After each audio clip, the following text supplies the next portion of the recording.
PlayerUnknown Battlegrounds. You've heard of it. Your grandma's heard of it, we've all heard of it, but only 30% of us really like playing the game. Yes, it seems that today we're going to be talking about this awfully flawed game, but geniusly created masterpiece. Can't already, it's already equipped with everything. Just grab the car and you're laughing. Oh shit. Oh, what the fuck? I tend to have a love-hate relationship with this game. I hate it, I love it. I get angry at it, then I love it the next day again. There is withdrawal with this game, and it's an addiction. It is a drug. And in Paris, you can buy beer in McDonald's. And you know what they call a quarter pounder with cheese in Paris? They don't call it a quarter pounder with cheese? Oh man, they got the metric system. They wouldn't know what the fuck a quarter pounder is. And what do they call it? They call it Battle Royale with cheese. How can something be so big with such a simple concept? Run round, shoot people, die, start new game, run round, shoot people, die, start new game. Bitch! As of right now, as I'm currently recording this is one of the most popular games on Steam. They currently have 1 million active players. 1 million people playing this game all at once. But what? On Twitch, 100,000 people watching this game.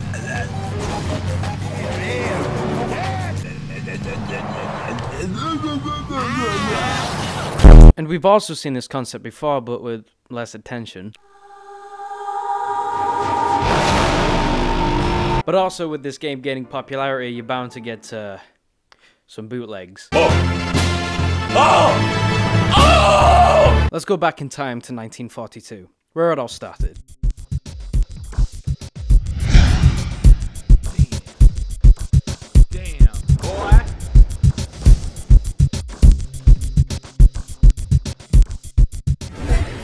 Stalingrad, Russia. 140 men are deployed onto the Battle of Stalingrad. Blood is drawn and lives were lost. Hope was just a social construct at that point. Unfortunately, 5 long months were waiting ahead of them. Until there stood one man. The final man to finish this. His name is unknown. PlayerUnknown. Codename, Glass Window.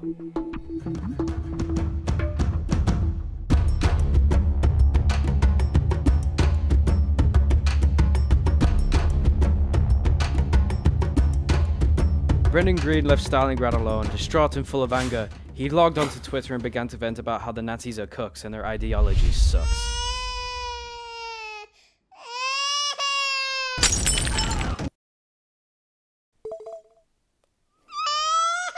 One day, Brendan was just hanging around in his condo, and then suddenly, he fell out of his glass window. Maybe this was his last moments. All that work and all that effort. For what? For nothing? Brendan gasped for some air. And suddenly, his brain ticked. He got an idea. He gathered the idea of making other people fight to the death. So 75 years later, he created PlayerUnknown Battlegrounds. Fuck. So 75 years later, he created PlayerUnknown Battlegrounds. The idea was almost ingenious.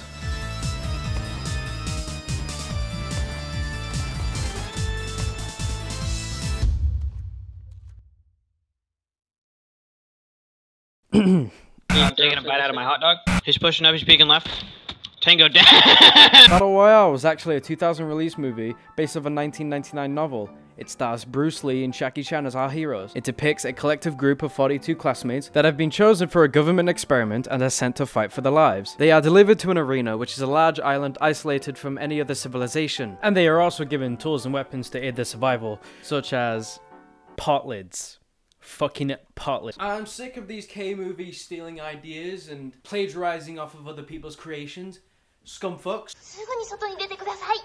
なんで危ないかというと、はい、そこで皆さんにつけてもらってるこの首輪です。 There is also a proximity, which is gradually shrinking. Instead, the movie equips the victims with a shotgun collar instead of slowly killing them in an electric force field. Bit morbid. We fast forward to 2012 and we are given the Hunger Games movie franchise. It's basically a watered down battle royale made so that kids can enjoy seeing people get killed till there's one person left. Not long shortly after, this piece of visual media turned into the gaming world. What intense offerings of last man standing game modes were waiting for this platform?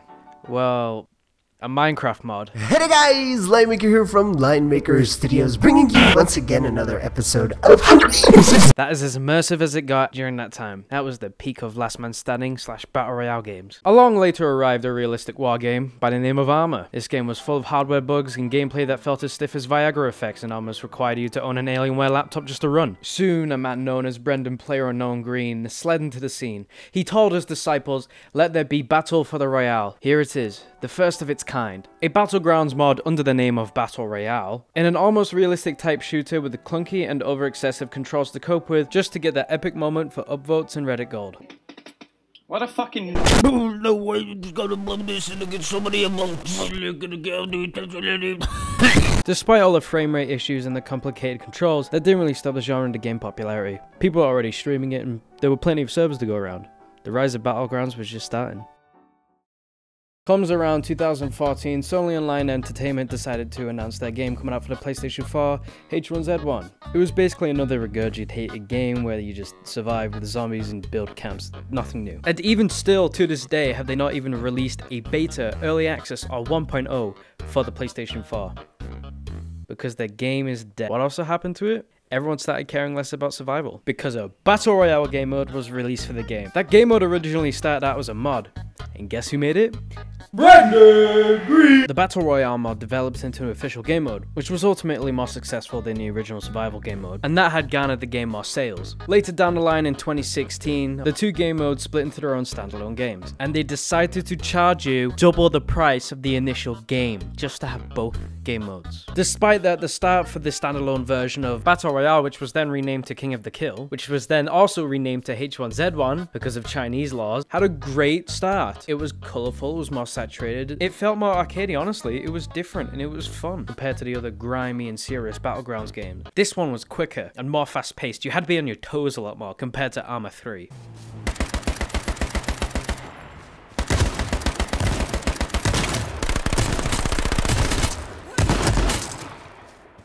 Okay. Then this H1Z1 killer was announced. The one that will continue to be the most viewed game on Twitch. The one that will continue to be the most played game on Steam. The one to win multiple Game of the Year awards. You've been waiting for it, and you know what I'm talking about. Everyone give it up for Fortnite!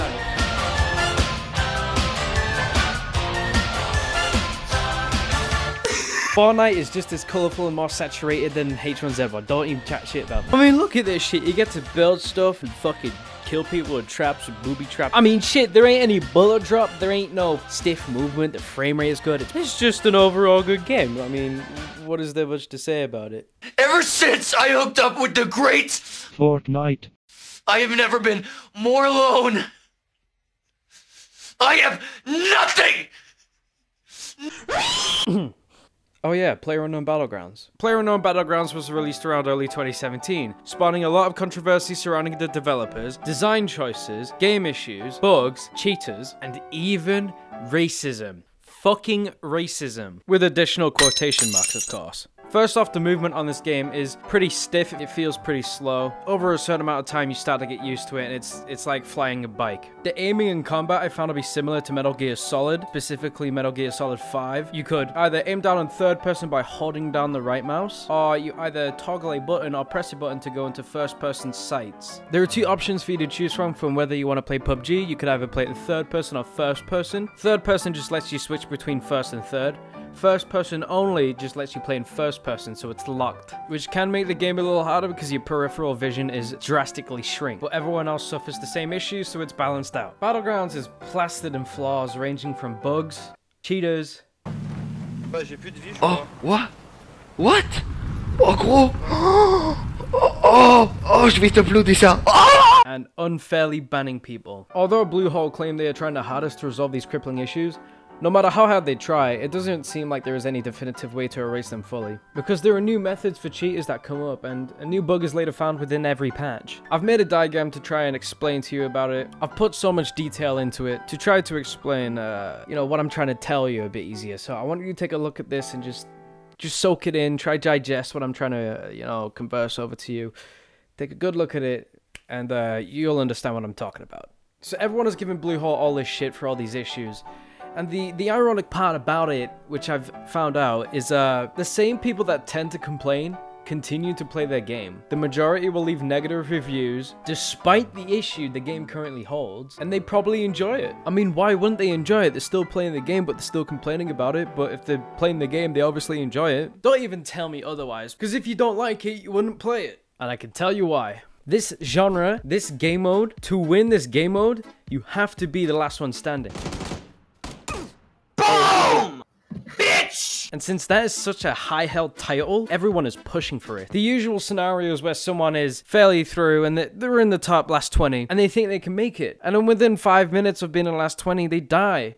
But they thought, man, I was so close. I'll have another try because next time I'll win. That mindset alone keeps the game lifespan going. On top of that, they're constantly updating this game with new updates and new additions to mechanics, fixing bugs, certain things with vehicles and weapons, so everyone wants to go try it out. Media platforms like YouTube and Twitch and fuck, maybe even news articles. On the other hand though, a lot of these new negative comments tend to be a lot more of demanding for region locking. For who? Master Maguku.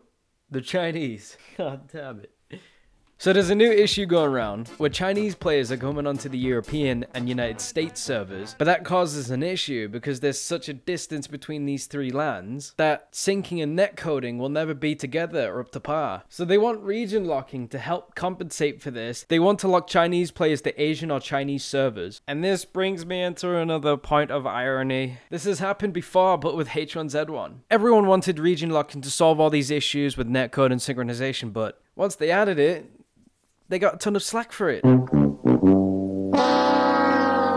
Make your fucking mind up. Guess who decided to respond to this? My boy, Brendan Green. In an article by Polygon, it states that Brendan Green says racial slurs have begun flying around on social media. Some have even called for Chinese players to be booted onto their own dedicated servers. It then continues to say, that kind of xenophobic attitude that a lot of Western players seem to have online is just disgraceful. What the fuck? We want to create a great space for everyone to enjoy across the globe, and locking one region out? Don't know what the fuck they're thinking. Personally, I think Brennan is right to think that some players are xenophobic towards these Chinese people. Some people will throw out awful and really distasteful slurs towards these Asian players when it's not really justified. It sounds a bit fucked in concept to say that the Chinese players should have their own region to be locked in just to play with each other, but think about it. Their region is so fucking massive. It's the most populated place in the world. Games like Counter-Strike and Call of Duty have region locked their games, but it's more of a soft lock really, because you can still join those different regions by joining a friend in said region. I think that's what PUBG should do with this. Oh, will Counter-Strike ever go back to its old days? The Phantom, exterior like fish eggs, interior like suicide wrist rags. I could exercise you, this could be your phys ed. Cheat on your man, homie. Ah, try to sneak through the door, man. Can't make it, the shit's stuck. Door stuck! There are plenty of times where I've queued up for a squad game with 3 of my friends, leaving one spot for one random person to join. 90% of the time it's an Asian or Chinese player that fills in that missing spot. My issue with Asian or Chinese players joining my team on PUBG is far from their race. There's language barriers, there's connection problems, there's just no teamwork at all. And half of them that join my team have loud background noises because they're always in internet cafes. And internet cafes are a goldmine for cheaters because there are no repercussions for the users because there's so many internet cafes. They can just put hacks onto one computer, get banned from that cafe, go to another one. At the end of the day, the region lock fix will stay a form of fiction. Out comes Fortnite by Epic Games and Bluehole are threatening them. Not necessarily suing, by the way. I think Bluehole got a little angry at what Epic Games said in their announcement video. At Epic, we're huge fans of the Battle Royale genre, and games like PUBG and H1Z1. PUBG... Oh, right. Even though it wasn't Brendan Green that specifically threatened legal action, Brendan Green did discuss in an AMA that if he were to make a Battle Royale game or a Last Man Standing game, he'd prefer if you put a twist on it. Which Fortnite did do, because there's a building mechanic, and the game looks a lot different than PUBG. I don't know why there's any threats, but to be fair, it wasn't Brendan that shot the gun at Fortnite. But my point still stands. As well as recreations of the Battle Royale genre, there are also a fuck ton of bootlegs that they are not threatening legal action against. Fucking Battle for the Chicken. What is this? With this really well-developed genre, there's bound to be more companies trying to get their take on it. We've had games before like The Culling, but that came out before PUBG. But other companies will take the game that they own, that is already out, and completely different to a BR genre, and put a BR game mode in it. Take CSGO for example. There have been rumors going around that Valve might be adding a Battle Royale game mode to Counter-Strike. That game is a search and destroy, and who has the most expensive skin fest. In my opinion, a game mode like that doesn't fit into Counter-Strike. After a decade of this franchise, this Southern Edition just doesn't feel like it could work out right. In my opinion, the mechanics and the flow of the initial game may not tie well in with the BR mode. But that's just me. There are plenty of modded servers for Battle Royale and CSGO. Go try them out yourself. In conclusion tonight, I'm just scared that the BR genre is going to be really oversaturated and it's going to slither its way into games that really don't need it. I'm going to give Battlegrounds a light 7 on the gameplay, a 5 on the developers. I'm going to give it a 2 on there not being enough skins. We need to be vibrant and we need to be seen more. And the 10 for those spicy Bradberries.